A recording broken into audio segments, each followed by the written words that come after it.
célébration de la Pentecôte à Jérusalem avec la célébration des Vêpres au Cénacle présidée par les franciscains. À Jérusalem s'est tenu le 5e congrès international de la Pentecôte. La joie de la fête du Saint-Esprit se manifeste sous différentes formes. Une manifestation pacifique a conduit les écoles chrétiennes d'Israël devant le ministère de l'Éducation. Elles réclament les mêmes droits que les autres écoles. Des fidèles des États-Unis sont arrivés en Terre Sainte, accompagnés par le père Donald Calloway. Écho et impression d'un pèlerinage. Un olivier millénaire, considéré comme le plus ancien au monde, est la fierté d'un petit village près de Bethléem.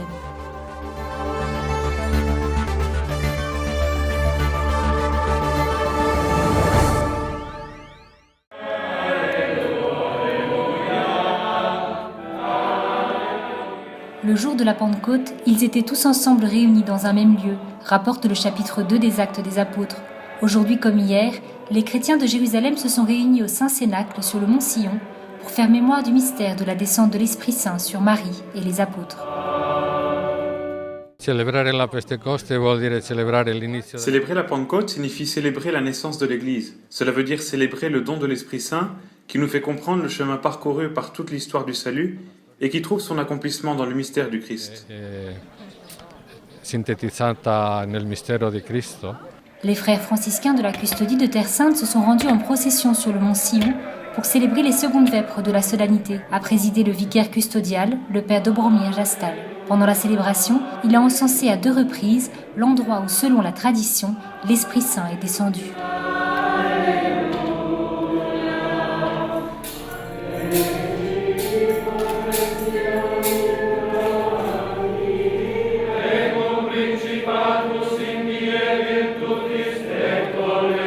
Cette cérémonie, avec celle du lavement des pieds le jeudi saint, sont les 2 seules occasions où les catholiques peuvent célébrer dans la chambre haute de la dernière scène pendant l'année liturgique. Ce lieu est le premier où les franciscains de la custodie de Terre Sainte se sont établis, un lieu qui a encore un statut spécial.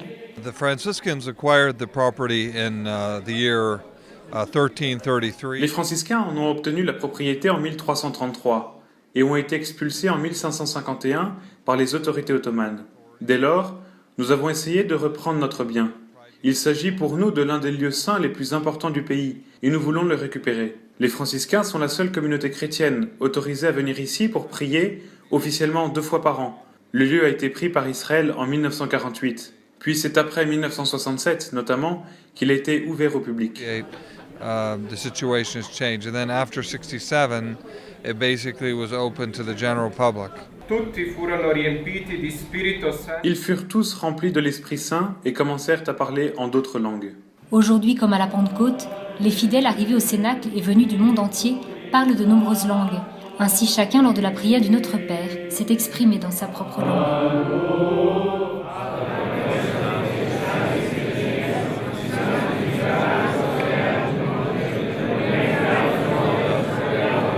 Ils vivent l'émotion de représenter aujourd'hui l'église primitive de Jérusalem, tout en apportant également la richesse de leurs églises respectives. I'm from China. You know, Catholic not very much in China, only a few. Je viens de Chine. Vous savez que les catholiques sont peu nombreux en Chine. Seuls quelques-uns, surtout des personnes âgées, vivent une vie de foi et de nombreux jeunes l'ont perdue. Nous ne sommes pas de la même famille, mais l'atmosphère de foi qui nous unit nous fait sentir comme une seule famille. C'est l'amour qui nous unit. C'est ça d'être chrétien. This is about love that brings us all together. I think that's particular about the Christian. Je m'appelle Guillaume, je suis français, j'habite en ce moment en Russie. Les chrétiens sont majoritaires, mais les catholiques sont très minoritaires. Et c'est très intéressant de vivre à côté justement des orthodoxes et de découvrir aussi la façon dont ils vivent leur foi. Je viens des Philippines. Nous avons la mission de répandre la bonne nouvelle que Jésus est vivant et que nous ne devrions pas perdre notre espérance en ces temps difficiles. Nous devrions toujours avoir de l'espérance parce que Jésus a promis qu'il serait avec nous pour toujours. Je suis espagnole, de Valence. Le message que nous voulons apporter est celui de la paix. Comme Jésus a dit, la paix soit avec vous, recevez l'Esprit Saint. Et c'est ce que nous avons fait, recevoir la paix pour la porter au monde et la partager avec les chrétiens de cette terre qui souffrent beaucoup.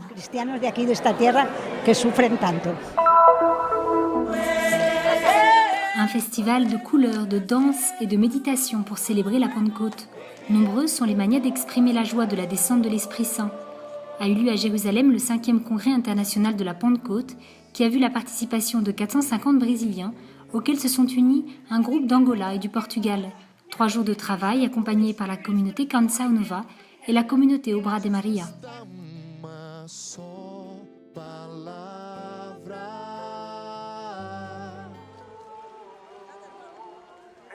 Moment particulièrement intense de ce congrès, la procession au flambeau en direction de Gethsémani pour une veillée de prière nocturne.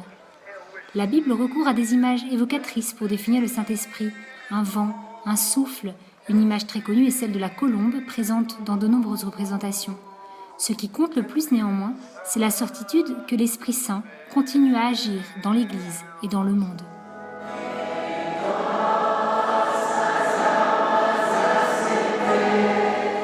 Mais do que nunca o Espírito Santo está agindo. E era preciso que ele agisse, porque só ele para trazer. Plus que jamais, le Saint-Esprit agit. Lui seul a pu apporter tout ce réveil qui a lieu actuellement. Un renouveau dans l'Église et hors de l'Église.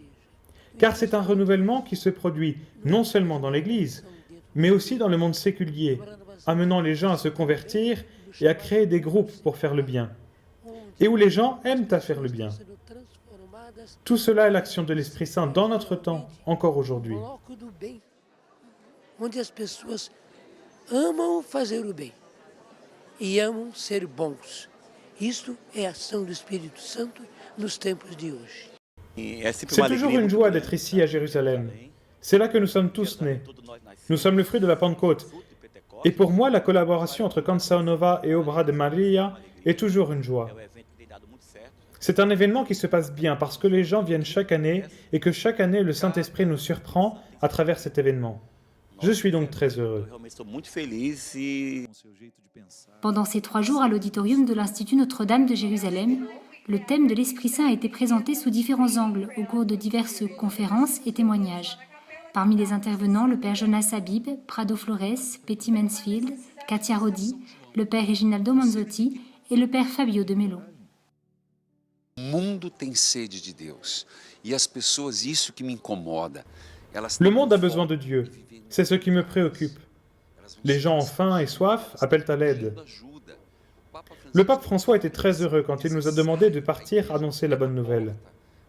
Et quand je dis que nous devons évangéliser, je me sens ravivé. Mon âme se serre et s'agite. J'ai l'esprit missionnaire. Si je me taisais, les pierres parleraient. Le besoin de proclamer la parole de Dieu est très fort en moi. Se eu me calar, as pedras falarão. Isso é muito forte em mim. Essa necessidade e esse apelo de Deus. Experiência única. Il s'agit d'une expérience unique. Depuis le début du pèlerinage, nous visitons les lieux saints. C'est une expérience unique, riche de l'Esprit Saint, et tous les Portugais que j'ai emmenés ici ont partagé avec moi la joie de vivre la Pentecôte en Terre Sainte et d'être avec des gens d'Angola et d'autres frères. C'est une expérience fantastique. É uma experiência fantástica. Estamos a viver Pentecostes na Terra Santa. Moment fort de partage culturel et spirituel, la participation des Angolais aux différentes célébrations. Nós estamos ensaiando agora o Tâmbula, né, que é o ofertório. Nous sommes en train de répéter pour l'offertoire. Chaque don vient de Dieu et retourne à Dieu. Nous nous préparons à présenter notre offrande au Seigneur pendant la messe. Nous sommes ici pour rendre grâce au Seigneur. Tâmbula ao Senhor, nosso ofertório a Deus. La Bible présente l'Esprit Saint comme la puissance de Dieu à l'œuvre dans l'univers, une puissance souvent imperceptible, silencieuse, discrète, toujours respectueuse de la liberté humaine, et en même temps néanmoins irrésistible quand il s'agit d'accomplir les desseins de Dieu.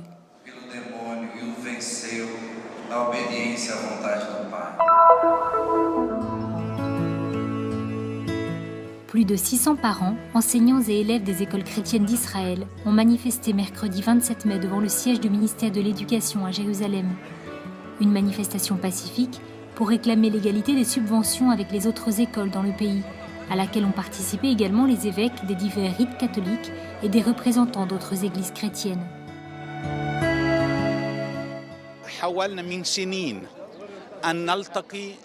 Depuis des années, nous avons essayé de rencontrer le ministère ou des hauts fonctionnaires du ministère, mais en vain. Depuis la fondation de ce pays, il existe le respect du pluralisme dans l'éducation pour chaque groupe ethno-religieux. Nous voulons que l'éducation chrétienne dans nos écoles soit respectée.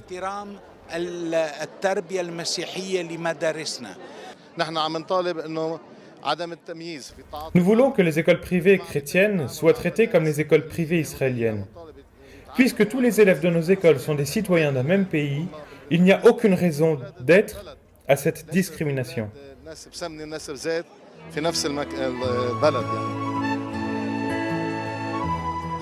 Le différend entre le gouvernement et les écoles chrétiennes, qui ont le statut de reconnues mais non publiques, existe depuis des années, depuis qu'en 2005, les fonds publics ont été réduits de 45%.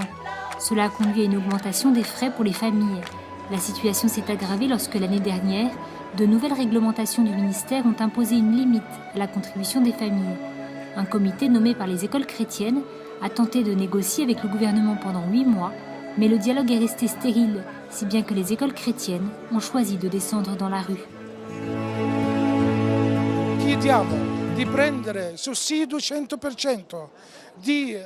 Nous demandons une subvention à 100%, un remboursement de ce qui a été retiré de nos subventions dans le passé, et que soient traités nos étudiants au sein du système éducatif comme les étudiants des autres écoles, comme Ofek Haddash, le système mis en place pour les étudiants, et que nos enseignants soient traités comme les autres enseignants.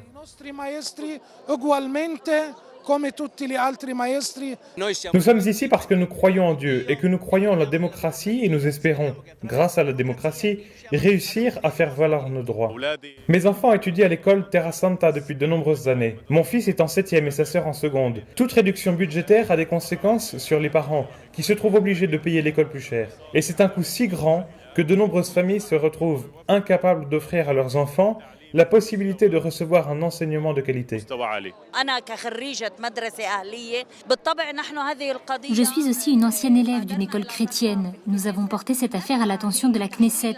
Notre objectif est de porter un profond débat à la Commission sur l'éducation.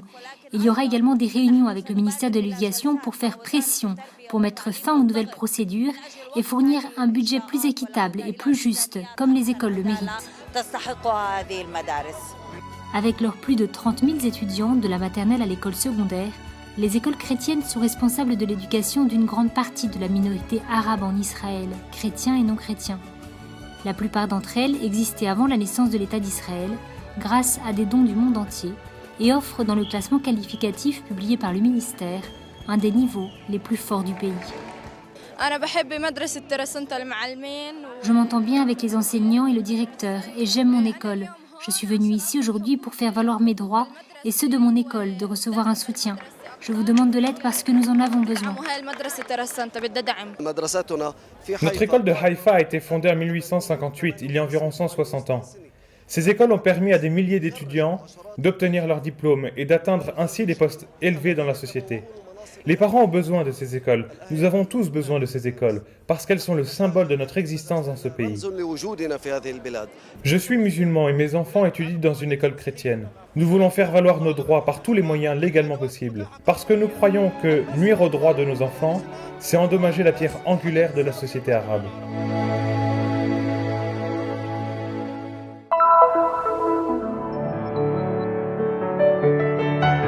Le mot pèlerin vient de peregrinus en latin qui signifie celui qui court à travers les champs au-delà des frontières. Dans le christianisme et surtout dans le monde catholique, le pèlerin est celui qui, en recherche et en soif de profondeur, se rend dans les lieux saints pour toucher la présence divine. Je suis allé dans le monde entier lors de plusieurs pèlerinages dans divers lieux.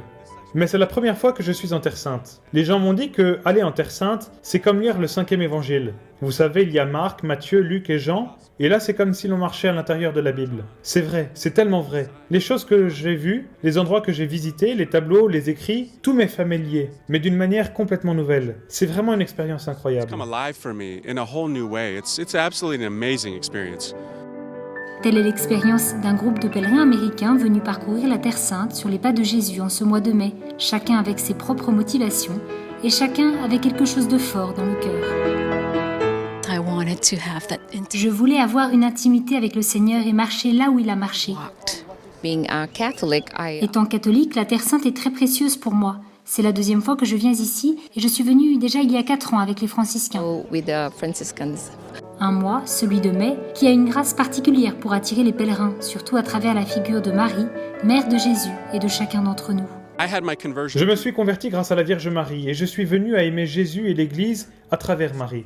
Lorsque nous avons vu d'où était Marie et ce qu'elle avait vécu, j'ai compris que c'est un pèlerinage extraordinairement marial. Tous ces lieux concernent Jésus d'abord et avant tout, mais aussi la Vierge. Et lorsque nous étions avec le groupe en Galilée et que nous étions à Nazareth, dans l'église de l'Annonciation, ce fut l'un des moments les plus forts pour moi personnellement. C'est ici que l'histoire a changé, là où Marie a dit oui, fiat, qu'il me soit fait selon ta parole. En ce moment historique où la peur est susceptible de stopper l'afflux des pèlerins, la présence de ce groupe américain, comme celle de beaucoup d'autres arrivés en Terre Sainte ce printemps, est un signe d'espoir et de reprise. C'est sûr, dans les nouvelles, nous entendons toujours parler de ces attaques, de ces bombes, mais il n'y a aucun danger. En fait, je me sens encore plus en sécurité. J'espère que tous auront la possibilité de venir ici. N'écoutez pas seulement les mauvaises nouvelles, venez en paix, c'est un pays magnifique, avec de beaux quartiers, des gens formidables de différentes cultures. On ne se sent en danger nulle part, où que l'on soit. Venez faire cette expérience et revenez ici, car une fois ne suffit pas. Je le recommande vivement. Nous sommes très en sécurité ici. Beaucoup de gens avant de venir me disaient « Mon père, je ne peux pas aller là-bas, c'est dangereux. » Et je leur disais « Non, c'est plus dangereux d'aller à Los Angeles ou à New York. » Maintenant que je mets des photos sur Facebook tous les jours pour dire « Nous sommes à tel endroit, nous sommes ici ou là, nous faisons telle ou telle chose » et que nous nous amusons tous sourire sans aucun problème, beaucoup de gens me disent « J'aurais dû venir, j'aurais dû faire ce voyage, j'aurais dû vous croire. » Je pense que les gens ne devraient pas être inquiets.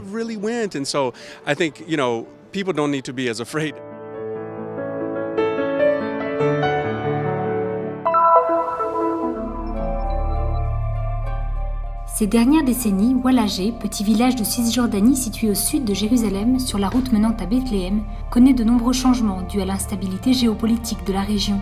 Seul un olivier semble avoir continué à exister, inchangé, pendant des centaines, voire des milliers d'années.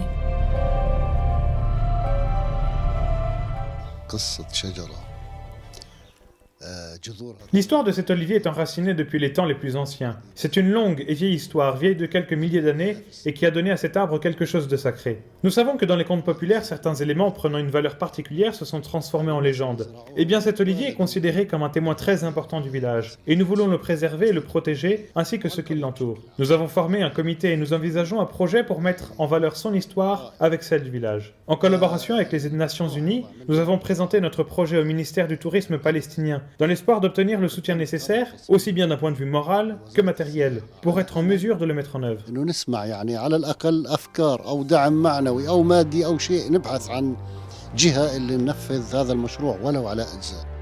L'arbre, considéré comme le plus ancien au monde et semblable à 10 oliviers mis ensemble, est d'environ 12 mètres de haut et de 25 de diamètre. Il couvre une surface de 250 mètres carrés, de telle sorte qu'à midi, son ombre recouvre le domaine tout entier. L'olivier Badawi est appelé ainsi en mémoire de Ahmed al-Badawi, un sage du village qui restait assis sous cet arbre pendant des journées entières, exactement comme nous sommes assis aujourd'hui. Nous parlons de faits qui remontent à 100 ou 200 ans.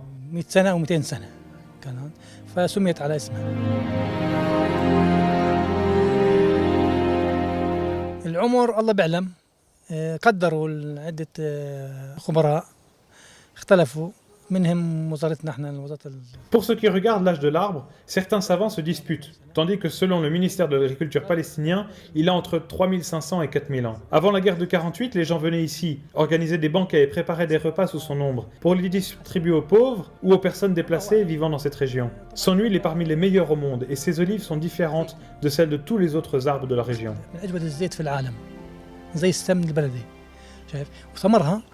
ما شاء الله يعني بيختلف عن الزيتون اللي في المنطقة.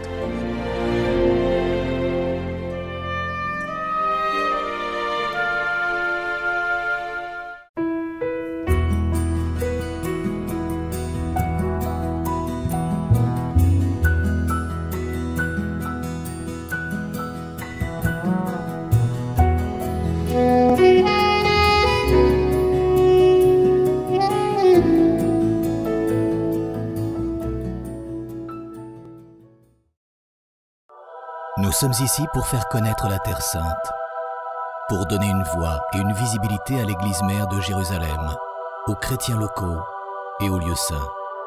Nous sommes ici pour raconter les histoires nombreuses et souvent oubliées de ceux qui vivent au cœur des difficultés avec foi et courage. Nous sommes ici pour porter au monde entier l'espérance de la terre de Dieu. Soutiens ceux qui œuvrent au nom de la custodie de Terre Sainte